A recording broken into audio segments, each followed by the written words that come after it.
Thikũ nini thutha wa mũnini wa mũtongoria wa bũrũri Ndagĩtarĩ William Ruto gũtetera gavana wa kaunti ya Kiambu Ferdinand Waititu kumana na mateta ma gũkorwo aungumĩtie mũigana wa ciringi birioni 2.1 kũhĩtũkĩra ũhũthĩri wacio na njĩra itagĩrĩire. Mũingĩ na atongoria a kaunti ĩno nĩ mathiĩte na mbere gũkĩrĩra ũndũ ũyũ makiuga Ruto nĩ arũgire mbere ya ndarama kuona ũthuthuria wĩgiĩ ndeto ĩno ndũrĩ ũrarĩkĩrĩra.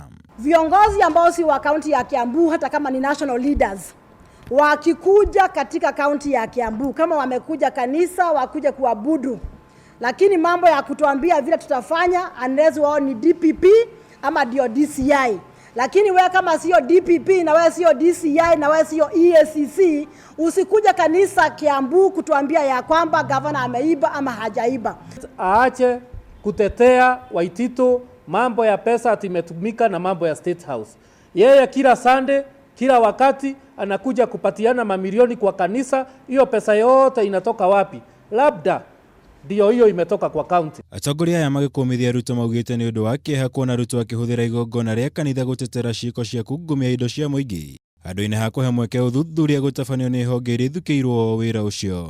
Kabogo kuna siku moja nakumbuka alikuja huku Ruiru akazunguka Kiambu akisema Waititu hana masomo ya kutosha kuwa governor.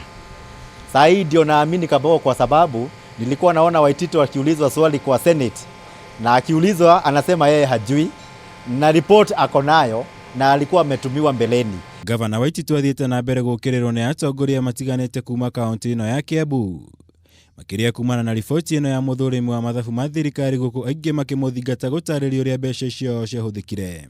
Mwena-inĩ wake Waititu athiĩte na mbere kuga thũ ciake cia kĩũteti nĩcio ciarugire mathabu macio nĩguo kũmũhaka ndoro na kwĩmathĩra ngumo ya kĩũteti.